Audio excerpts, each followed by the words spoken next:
전세 퇴거자금 대출을 신청한다면 대출이 나올 수 있겠죠. 근데 아쉽게도 나오지 못합니다. 23년 바로 연초에 완화가 된다, 대출이 나온다라는 얘기입니다. 이거를 임차인에게 정확하게 전달을 해주셔야지만 불안한 감정이 좀 해소될 수 있겠죠. 만약에 이렇게 되지 않을 경우에는 임차인이 강제격리 신청할 수도 있습니다. 부동산 고민 문자로 자세하게 보내주시면 추첨을 통해서 여러분들에게 월수금 정확한 해답으로 찾아뵙도록 하겠습니다.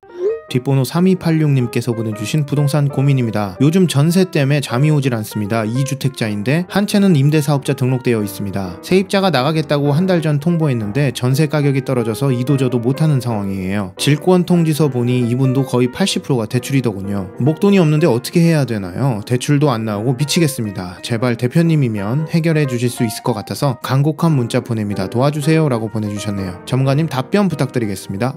네, 일단 답변부터 드리도록 하겠습니다. 지금 부동산 시장이 워낙 약세 시장에서 전세 가격, 전세 시장도 워낙 약세로 전환되다 보니 우리 구독자님은 임차인과 지금 적절한 조율을 통해서 지금의 이 어려운 위기를 슬기롭게 현명하게 대처하고 대응하셔야만 합니다. 자, 그렇게 하기 위해서는 임차인에게 적절한 보상이 필요하고요. 또 그 보상뿐만 아니라 내년에 연초가 되면 다주택, 주택 임대사업자에 따른 대출 규제가 완화될 겁니다. 그 규제 완화되는 부분도 임차인에게 정확하게 전달을 해주셔서 지금의 이 불안한 마음가짐을 좀 어느 정도 안정시키게끔 잘 설득해 주는 것도 우리 구독자님의 노력이 필요할 부분이다라고 말씀을 좀 드리고 싶습니다. 자, 우선적으로 만약에 전세가 만료되는 시점 때까지 전세가 맞춰지지 않는다라고 한다면 지금의 현재 임차인과 새로운 전세 재계약을 진행을 하시는 쪽으로 의견을 좀 드리고 싶고요. 다만 특약사항에 있어서 좀 정확하게 명시를 해 주셔야 되는데 임차인이 연장한 전세 대출 그 이자에 대한 부분을 임대인이 전액 다 보상한다, 지급한다라고 명시하시고 차후에 나중에 새로운 임차인이 맞춰지거나 또는 내년 연초가 되면 다주택, 주택임대사업자에 따른 이 주택담보대출 있죠. 그 주택을 구입하는 데 있어 담보대출이 아니라 임차인 보증금 반환 목적인 담보대출이 현행 2억밖에 한도가 나오지 않는데 내년 연초가 되면 LTV 한도 내에서 다 대출이 나올 겁니다. 그리고 또 LTV뿐만 아니라 DSR이 아닌 DTI 틀 내에서 관리가 될 수 있고 투기과열지구내 15억이 초과되는 아파트에서도 대출이 나온다. 그 점도 정확하게 명시를 해주셔서 대출이 나오게 된다고 한다면 모든 것들이 다 종료되고 그 종료된 시점에서 금전채무 불이행에 따른 보상액, 금액적인 부분도 정확하게 명시를 하셔서 그 보상액도 함께 지급한다라고 명시하는 재계약이 필요하다라고 말씀을 좀 드리고 싶습니다.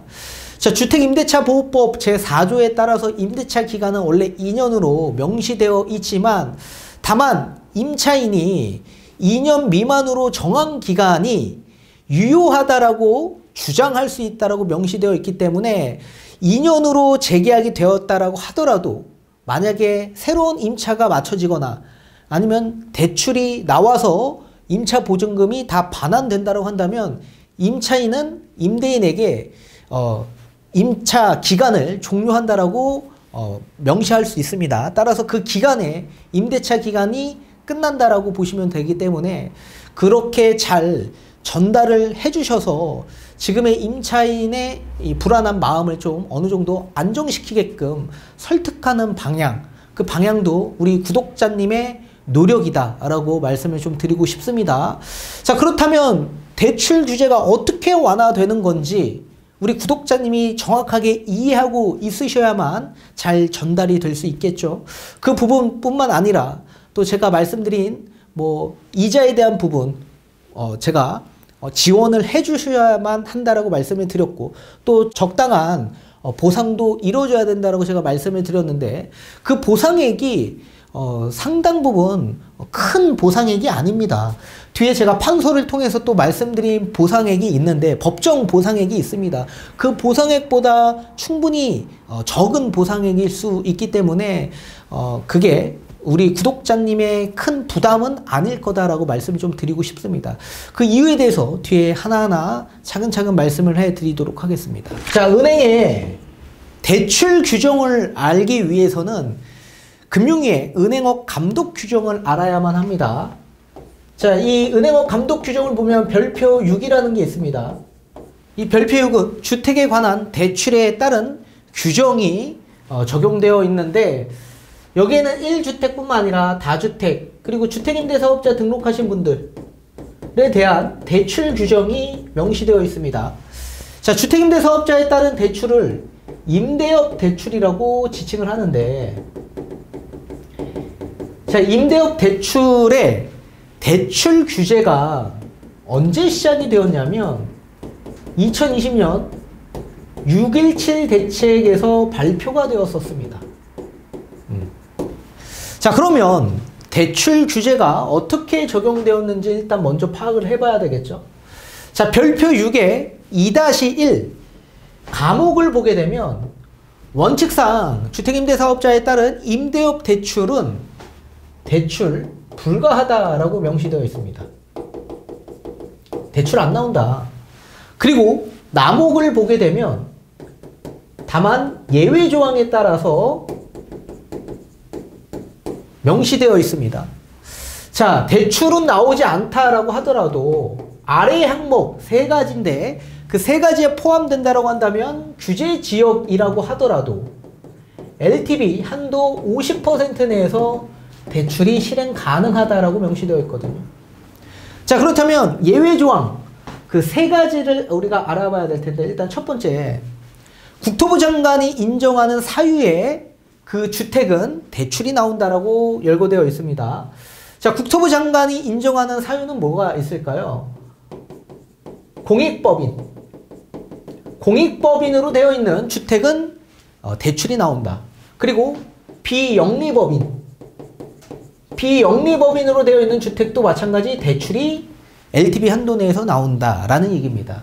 그리고 2호를 보게 되면 2020년 6월 30일까지 취득한 그 취득은 계약서 작성하고 플러스 계약금까지 지불한 이 차주는 LTV 한도 내에서 대출이 나온다라는 얘기입니다.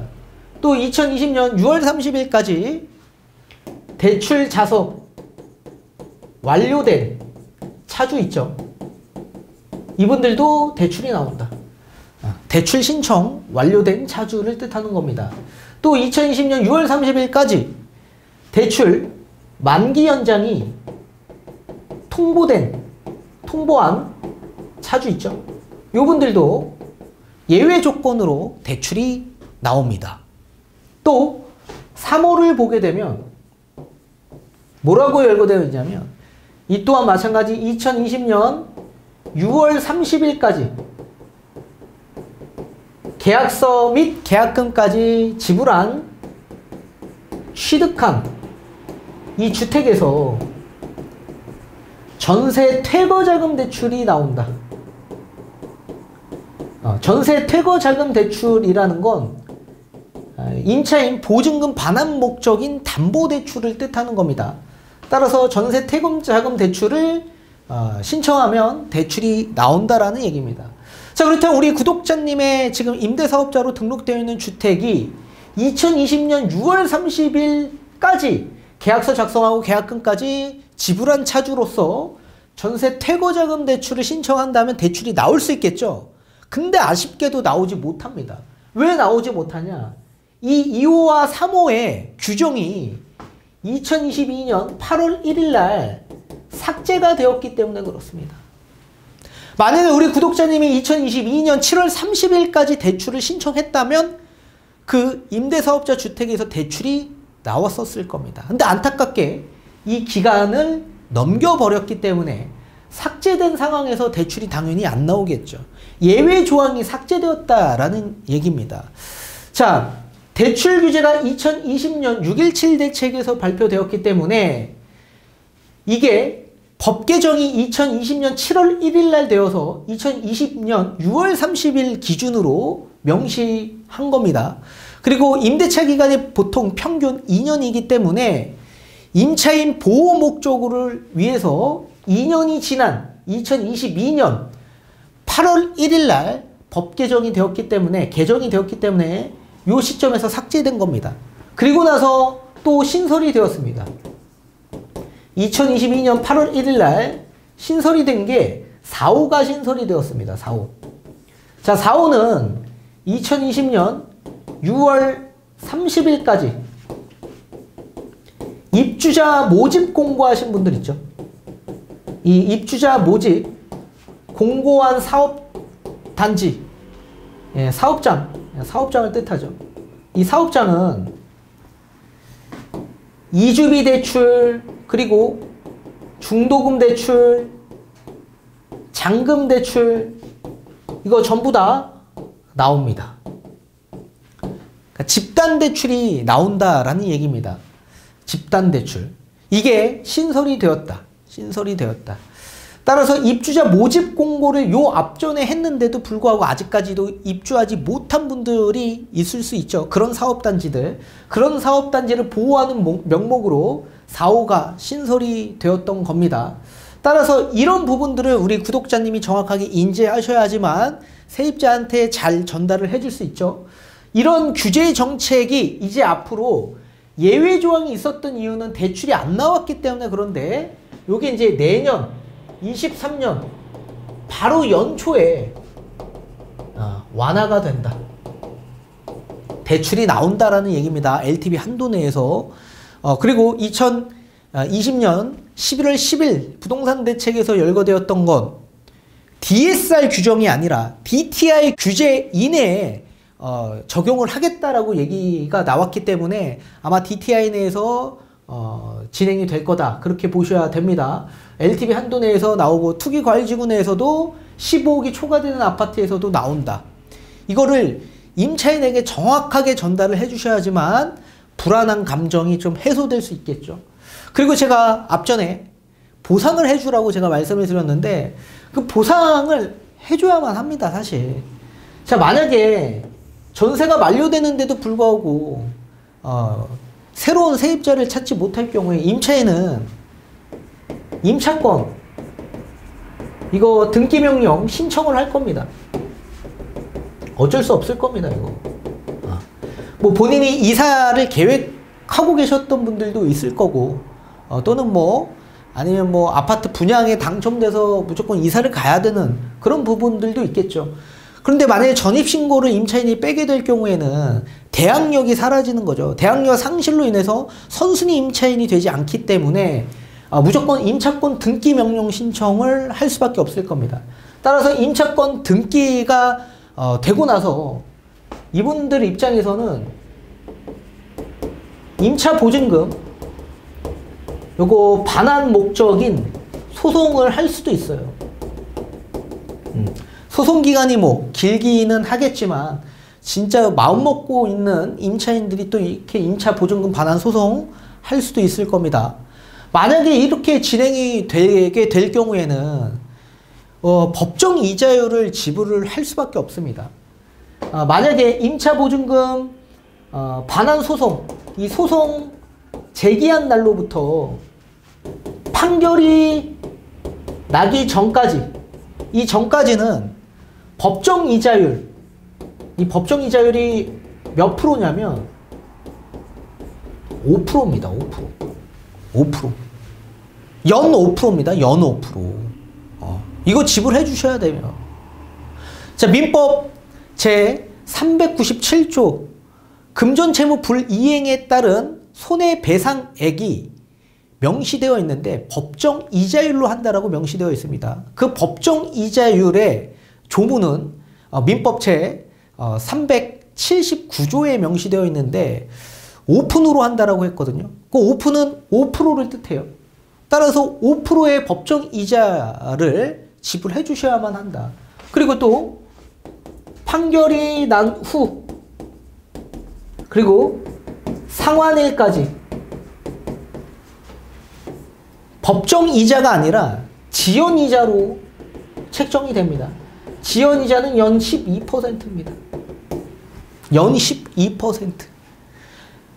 얼마나 큰 겁니까? 연 12%라고 한다면. 따라서 법정이자 5%, 12%의 보상액이 또 나중에는 만약에 소송이 된다고 한다면 이렇게 또 진행이 되다 보니까 배보다 배꼽이 더 커질 수도 있어요.